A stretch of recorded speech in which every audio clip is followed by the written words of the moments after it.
Family, आप लोग सब कैसे हैं? उम्मीद है आप लोग सब ठीक ठाक होंगे और खुशबाश होंगे अपने अपने घरों में। और आज की जो अफ्तारी और डिनर का जो है सब कुछ वो मैं आप लोगों के साथ शेयर करूंगी कि मैं क्या क्या बनाती हूँ अफ्तारी में और प्लस डिनर। तो सारी चीज़ें आज बनाऊंगी, आप लोग के साथ शेयर करूंगी। अभी जो है ये 5 o'clock बस होने वाले हैं और मेरा दिल है कि मैं किचन में चली जाऊं, क्योंकि जो टाइम होता है ना वो इतना शॉर्ट हो जाता है ना जब हम किचन में खड़े होती हैं। इतनी ज़्यादा चीज़ें हमने रेडी करनी होती हैं, सबकी चॉइस का भी हमने इतना ज़्यादा ख्याल करना होता है। कोई कुछ कहता है, कोई कुछ कहता है रमज़ान में। तो ये जो हम होते हैं ना किचन वाले जो लोग होते हैं, ये बड़े परेशान हो जाते हैं अक्सर रमज़ान में सबकी चॉइस का ख्याल। रमज़ान के महीने में हमें इतना मज़ा आता है, हम सबकी चॉइस का ख्याल रखते हैं और सारी चीज़ें बनाते हैं। इतना बरकतों वाला महीना होता है। इस तरफ मैं बना रही हूँ गोश्त और इसकी जब भुनाई में कर लूँगी तो इसमें डालूँगी कैप्सिकम, जो कि मैंने पहले से ही वॉश करके और काट के रखा हुआ है। ये देखिए कैप्सिकम है जिसको वॉश करके और मैंने इसको इस तरह से कट कर लिया ताकि मैं इसको गोश्त में डाल के अच्छे से इसकी मैं भुनाई करूँगी। और आज की जो है अफ्तारी और डिनर दोनों चीज़ें आप लोगों के साथ शेयर करूँगी। इस तरफ गोश्त की जो भुनाई है वो तकरीबन जो है इस पोजीशन में है कि मैं जो कैप्सिकम है ये ऐड कर दूं। कैप्सिकम मैंने ऐड कर दिए। अब इसको बहुत अच्छे से मैं मिक्स करूंगी और इसको मैं इसका जो लिड है वो लगा दूंगी, कवर इसको मैं कर दूंगी ताकि स्टीम बने और ये सॉफ्ट हो जाए। कैप्सिकम ये बहुत अच्छे से ही सॉफ्ट हो जाते हैं, इनमें पानी शानी डालने की इतनी ज़रूरत नहीं होती। फिर आपने जितना भी थिक रखना है, जिस तरह का भी रखना है वो आपकी मर्ज़ी होती है। तो अभी मैं फ़िलहाल ऐसे मिक्स करके इसको कवर लगा दूँगी। ये देखिए इस तरफ फ्रूट चाट की कटिंग कर रही है आयरा, क्योंकि मैंने आयरा के ज़िम्मे किया कि आयरा फ्रूट चाट कट कर ले ताकि जल्दी जल्दी हमारे काम हो जाए। और इस साइड पे मैं प्याज वाले जो पकोड़े होते हैं उसकी मैं तैयारी कर रही हूँ। अमीमा फिंगर चिप्स की कटिंग कर रही है। ये देखिए फिंगर चिप्स है और यहाँ पे फिंगर चिप्स की कटिंग अमीमा कर रही है, क्योंकि अमीमा का ही बहुत ज़्यादा दिल कर रहा है कि वो फिंगर चिप्स खाए। ये हरी मिर्ची हैं, धो के वॉश किया, इसको भी फ्राई करूँगी बेसन लगा के। और सारी चीज़ें साथ साथ दिखाती रहूँगी, क्योंकि आपको पता है अफ्तार के और डिनर की जो तैयारी है वो बड़ी लंबी होती है। इस साइड पे फूल की बेल लग रही है हमारे मिरर के साइड पे, क्योंकि मेरा जो है दिल था कि मैं इसको लगाऊं यहाँ पे फ्लावर। ये देखें बड़े अच्छे से ये हस्बैंड लगा रहे हैं। तो रमज़ान में जो सारे काम होते हैं ना वो साथ साथ ही चल रहे होते हैं। फुल मैं आपको दिखाती हूँ, क्योंकि अभी जो है ना मिरर में वो सारा पीछे से हमारे नज़र आ रहे हैं। ये देखिए ये झूले पे मैंने बेल लगवाई है अभी हस्बैंड से। ये भी बहुत नीट करके इन्होंने लगा के दिया मुझे, क्योंकि मुझे यही था कि हस्बैंड नीट करके लगा देंगे। ये देखें ये मैंने वाइट बेल लगाई झूले पे और साथ ही मैंने एक वाइट कुशन रखा, बाकी सारे कुशन्स उठा दिए क्योंकि मुझे इसमें वाइट लुक देनी थी। अब मैंने बारीक लाइटें लगवानी हैं इसमें। अता नमाज पढ़ रहे, खेल खेल के आए हैं अभी, और बाबा से इसको बहुत सख्त अभी डांट पड़ी है, तो ये फटाफट सजदे में रुक गया बेचारा। ठीक से दुआ मांगना हमारे लिए भी। ये देखिए आफ्टर 5 मिनट्स के बाद जब मैंने इसका लिड हटाया तो ये इस तरह से शिमला मिर्च जितने भी सॉफ्ट हो गए हैं।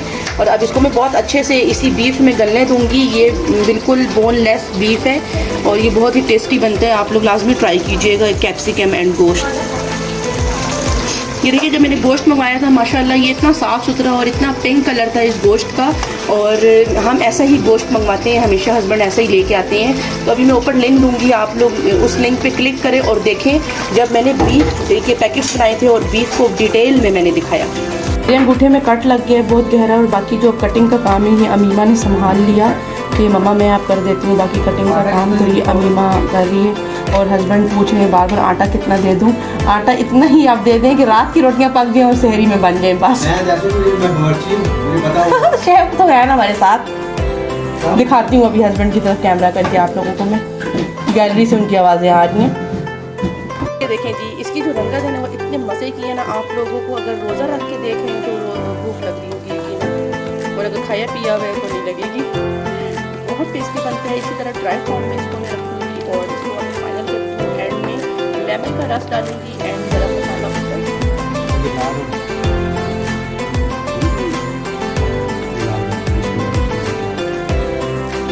रात लेके आते हैं सारे रात ले जाएंगे ना सब। 10 मिनट्स हो गए और अब मैं इसका लिड उठाऊंगी और मैं देखूं मैं दिखाऊँ आप लोगों को इसकी शक्ल। ये देखें, ये सब तरफ से इसका जो पानी है वो ड्राई हो रहा है और इसकी जो कंडीशन है ना वो इस तरह की होगी। नीचे से ये ना, जब इस तरह की कंडीशन हो ना नीचे से, जब थोड़ा थोड़ा ऐसा लगे कि ये लगने लग गया लेकिन लग भी नहीं रहा, तो आप अपनी भुनाई स्टार्ट कर दें। तब मैं इसको भूनूंगी अच्छे से। कैप्सिकम में ये कितने ज़्यादा लग रहे थे, लेकिन जब ये बीफ के अंदर आया और ये जब गल गए तो ये कितने कम हो गए। तो आप लोगों ने इस चीज़ का लाजमी ख्याल रखना है कि अगर आप किलो बीफ बना रहे हैं तो किलो ही कैप्सिकम भी यूज़ करें, ताकि दोनों इक्वल क्वांटिटी में नजर आए। आराम से नीचे करके अब पकौड़े फ्राई करने लगी हूँ मैं। आयरा आहिस्ता, इतनी ज़्यादा आवाज़ आ रही है। सब लोग माशाल्लाह अपने अपने कामों में लगे हुए हैं। रमज़ान के महीने में यही हमारे लिए बड़ी एक अच्छी बात होती है, सब लोग मिल के हम कर रहे होते हैं काम, तो इसी से बरकत होती है माशाल्लाह। और अभी अमीमा जो है रायता बनाने लगी है, दही लेके खड़ी है अमीमा, ठीक है इतनी। और इसको फिर शीशे के बाउल में हम निकाल लेंगे बनाने के बाद। ये पकोड़े का मिक्सचर है, मैं पकोड़े अब फ्राई करना शुरू करूँगी टाइम से ही, ताकि हमारी सारी चीज़ें रेडी हो जाएँ। ये फ्रूट चाट है, बाउल में आयरा निकाल चुकी है बनाने के बाद। माशाल्लाह आयरा ने बहुत अच्छा फ्रूट चाट बनाया। अब बाकी खा के ही पता चलेगा हमें। और अब मैं सेकंड स्टेप डालूंगी।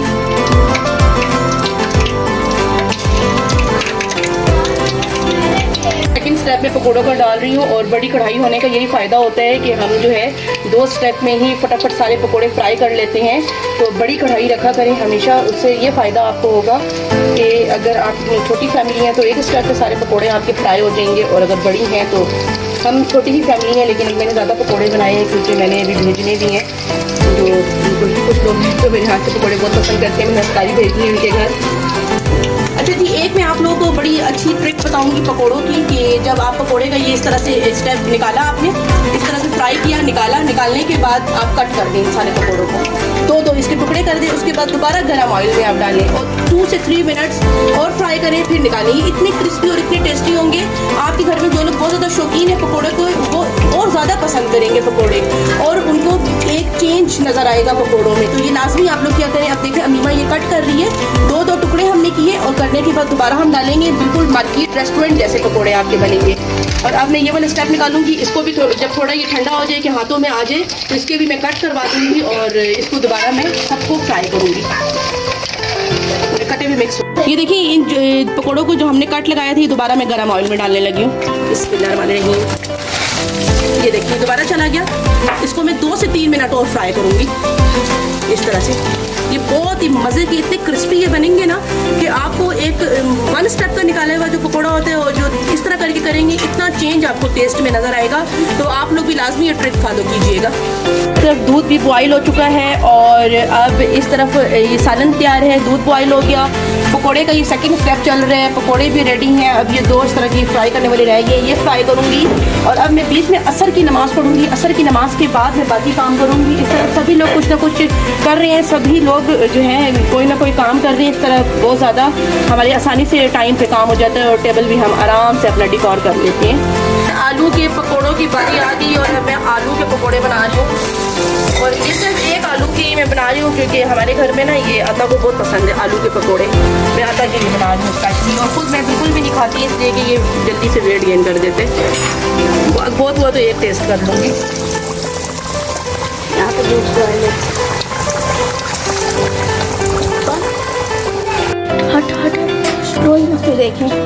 जब हम लोग इसको कट करके दोबारा से फ्राई करते हैं तो इस तरह की क्रिस्पी हो जाती है। ये देखिए अभी जो मेरे से आलू के पकोड़े डन।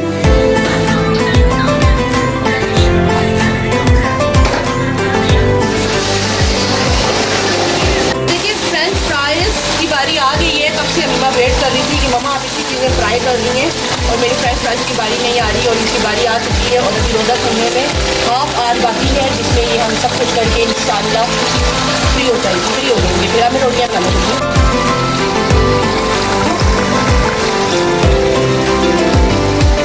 फाइनली सारे पेड़े बना चुकी हूँ। अब मैं रोटियां बनाऊंगी। रोटियां बना के जो है इसको मैंने हाथ काट में रख देना है। इसको जिस हिसाब से दिल करेगा वो खा लेगा। और इसमें जो 2 रोटियां ना मैं जुनेद की बना रही हूँ क्योंकि जुनेद को कैप्सिकम और बीफ बहुत पसंद है। तो जुनैद यहीं पे डिनर करेगा आज हमारे साथ।